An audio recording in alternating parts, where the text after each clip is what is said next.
नमस्कार, आगाज first news देख रहे हैं आप और आपके साथ मैं शकीना मलिक। बिहार के पूर्व डीजीपी आरएस भट्टी का कल देर शाम यहां से फेयरवेल हो गया है। जी हां, बिहार से उन्होंने विदाई ले ली है और अब बिहार को जिस तरीके से नए डीजीपी की तलाश थी और अब बिहार के नए डीजीपी आलोक राज ने कल देर शाम पद ग्रहण कर लिया। साथ ही उन्होंने अपराधियों में किस तरीके से खौफ पैदा करने का ऐलान किया और क्या कुछ कहा, जानिए इस रिपोर्ट में। 1989 बैच के आईपीएस ऑफिसर आलोक राज ने बिहार के डीजीपी का पद संभाल लिया है। उन्होंने शुक्रवार देर शाम अपना पद ग्रहण किया। आलोक राज विजिलेशन इन्वेस्टिगेशन ब्यूरो के डीजी पद पर थे। फिलहाल वे अभी भी इस पद पर बने रहेंगे। बिहार सरकार ने आईपीएस ऑफिसर आरएस भट्टी को रिलीज कर दिया है। उन्होंने केंद्र सरकार ने सीआईएसएफ का डीजी बनाया गया है। बिहार के नए डीजीपी ने पुलिस कर्मियों को संदेश देते हुए कल देर शाम कहा, हम सभी 6 मूल मंत्र लेकर काम करेंगे। रिस्पॉन्स टाइम जितना काम होगा, पुलिसिंग उतनी ही अच्छी होगी। आप जो भी कार्रवाई कर रहे हैं वो ये सोच कर करें कि अपराधियों के अंदर पुलिस को लेकर और कार्रवाई को लेकर खौफ पैदा होना चाहिए। साथ ही उन्होंने कहा है कि जो भी पीड़ितों के साथ यहाँ पर आएंगे, यानी जो पीड़ित यहाँ पर केस दर्ज कराने आएंगे, उनके साथ व्यवहार अच्छा होना चाहिए।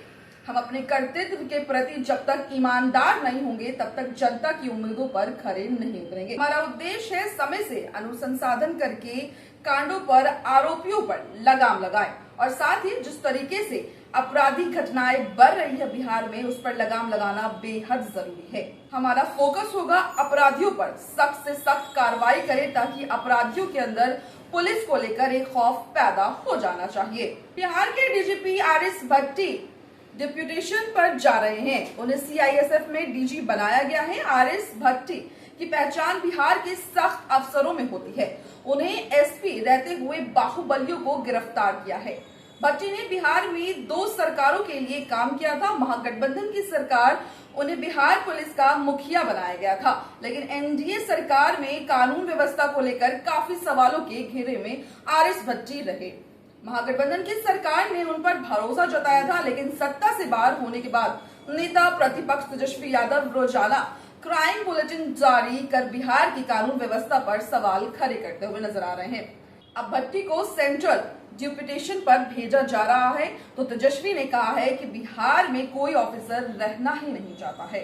तो आपने सुना इस खबर में किस तरीके से बिहार के नए डीजीपी आलोक राज ने पद ग्रहण करने के बाद अपराधियों को लेकर क्या कुछ संदेश जारी कर दिया है। साथ साथ ही उन्होंने ये भी कह दिया कि जो भी पीड़िताएं अपनी या पीड़ित अपनी कंप्लेन लेकर अगर पुलिस थाने आते हैं तो तुरंत ही उसकी एप्लीकेशन को एक्सेप्ट करना है और अपराधियों के खिलाफ इतनी सख्त कानून होनी चाहिए कि उन्हें पुलिस से डर लगे, उनकी कार्रवाई से डर लगे।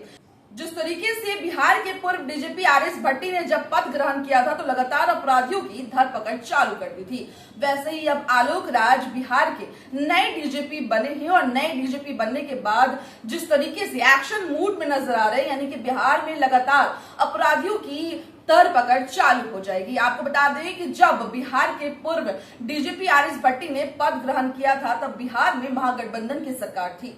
महागठबंधन की सरकार में जिस तरीके से डीजीपी आरएस भट्टी की वाहवाही हो रही थी, वैसे ही जब महागठबंधन की सरकार टूट गई, यानी नीतीश कुमार जब एनडीए के साथ शामिल हो गए, तब नेता प्रतिपक्ष तेजस्वी यादव लगातार आरएस भट्टी के कामों पर सवाल उठाते हुए नजर आ रहे हैं। अब ऐसे में आरएस भट्टी जो अब केंद्र में सेवा देने जा रहे हैं, क्या कुछ रहा, क्या कुछ उनका कार्यकाल रहा और ऐसे में अब आलोक राज ने नई पद ग्रहण कर ली। अब देखना यह है कि बिहार के डीजीपी नए आलोक राज क्या कुछ करते हैं बिहार के लिए और कानून व्यवस्था पर कितनी सख्त से सख्त अपराधियों के लिए कार्रवाई होगी।